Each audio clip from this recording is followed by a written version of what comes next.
how many countries we're in and how many bases we have. It's approximately 900 bases in about 135 countries. But we keep adding these each time because instead of us taking advantage of the wonderful opportunity when the Soviet system collapsed and the Cold War ended, it would have been a perfect time for us to get a peace dividend. Lay off all this spending. How many more bombs do we need? We have enough bombs right now to blow up the world 25 times. We don't need more weapons. We have more weapons than everybody else put together. We currently spend more money on weapons than everybody else put together. And we sell more weapons around the world. It's a big business. It's a big business that has nothing to do with our national defense. And so we should adhere to the admonitions of the founders that said national defense is a federal issue. It is a federal government responsibility to provide for a strong national defense. But just spending money on the military doesn't translate into defense. There's a big difference. And Eisenhower warned us about this. If you're not careful, he said the United States will be involved in more militarism and not enough defense. We're at that position today because we are vulnerable and we ought to listen to that advice.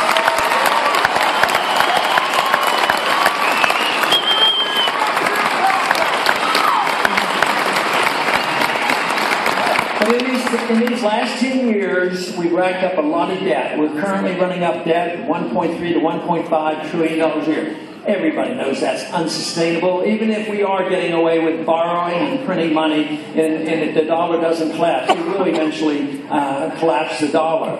But during this past 10 years, we have added to our national debt more than $4 trillion for the wars that we have been fighting in the Middle East. And what have we gotten for it? We've lost about 8,500 Americans when you count the independent contractors and all the military personnel. We've had over 40,000 individuals come back with severe injuries, amputations, and severely handicapped because of the war. There's hundreds of thousands of veterans coming home today that can't get their medical care. So we're spending this money, going around looking for trouble. We have an entitlement system out of control, and we're not taking care of the people that we have an obligation to take care of, and that's our veterans.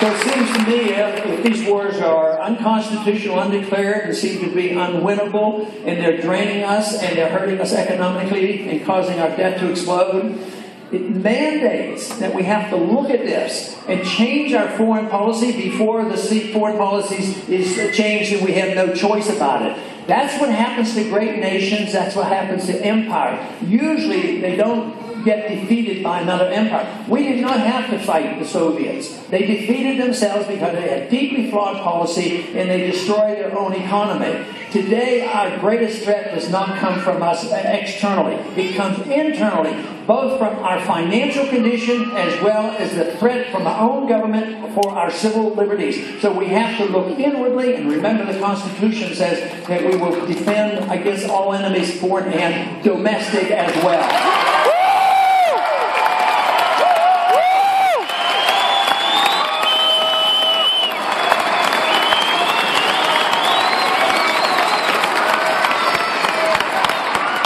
But it seems like it would be the easiest place to start cutting the overseas spending. Bringing our troops home rather quickly. Let them spend their money here at home rather than in Germany, Japan, and Korea.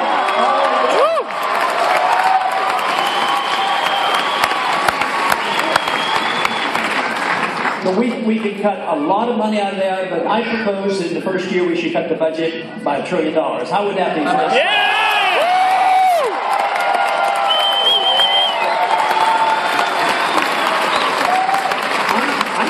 If we continue to do what we're doing, running up these debts, borrowing and printing money, will destroy the dollar. And the dollar is being undermined. If you don't like the price of gasoline, don't say, well, it's somebody making too much profit. Why don't you just say, that guy Bernanke's printing too much money? That's where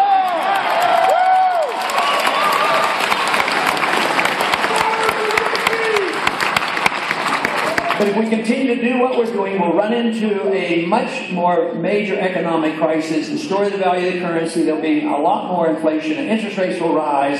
And then the more the government does the same thing of printing money and trying to keep up with the inflation, the worse it actually gets. So the only way I see our way out of this is to say that instead of waiting for that day and hoping that we more or less have an addiction and we don't want to have any withdrawal symptoms, so we keep spending and printing money, and it seems to tide us over. But the case that I'm describing is much worse than what we have today, or if we cut spending. But if we did it now, we could have priorities. We could actually have priorities and say that there are a certain class of people in this country who have been taught to be very dependent on the federal government. And quite frankly, some of those programs would have never even started. But I'm willing to say that the best way to get out of this and get a consensus is cut this war spending, the overseas spending, and take care of the people who are very dependent. Say those who were told that if we take your money and put it away, you will get Social Security benefits. We ought to make every effort in the world to protect those who are receiving that, those who are getting the medical care, the children getting their medical care. And if we do it right, we actually could work our way out of this. But we have to change the foreign policy.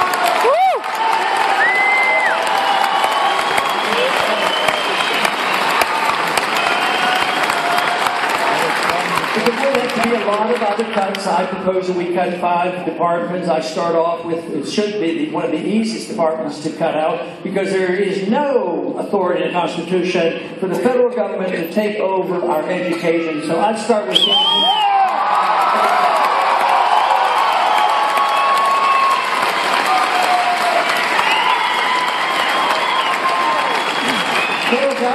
the federal government has one responsibility in education, and that is over the city of D.C.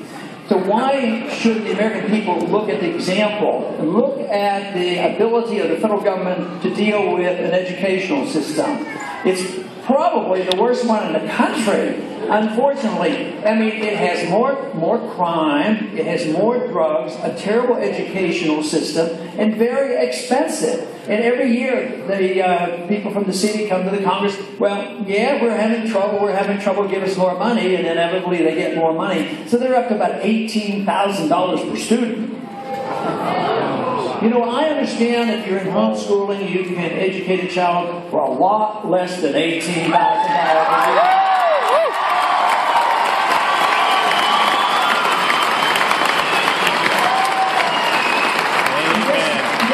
If you're a homeschooler or if you have a private school, you don't have to ask the government whether or not you can say a prayer or read the Bible. You have the right to do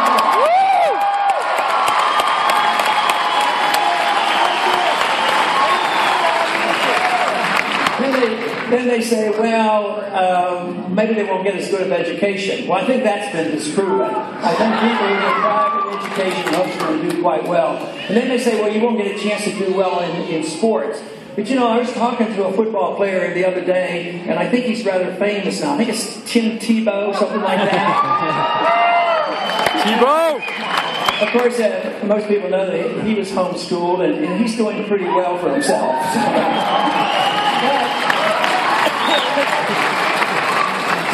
But anyway, there are alternatives. People think if the government doesn't do it, it won't happen. Well, no, that isn't the case. If the government doesn't do it, maybe we'll do it for ourselves and do it much better. Yeah!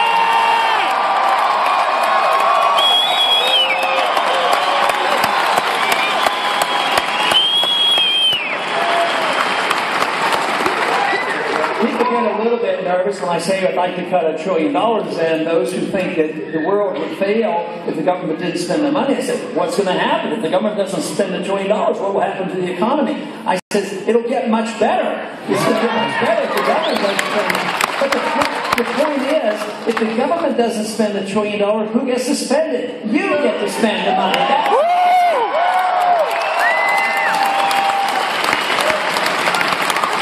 And over the years, I've been there a few years, over the years I've met a few politicians, and I have met a few bureaucrats, and I can guarantee you something. They don't know how to spend your money. They are not smart enough to know what is best for you.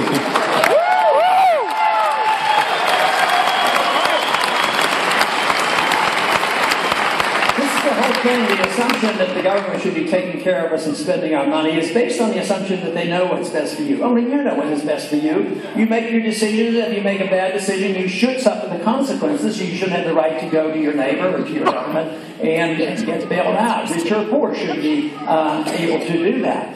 But if you make a mistake, it's your business, and only you suffer. Even in a larger area, if a state makes a problem,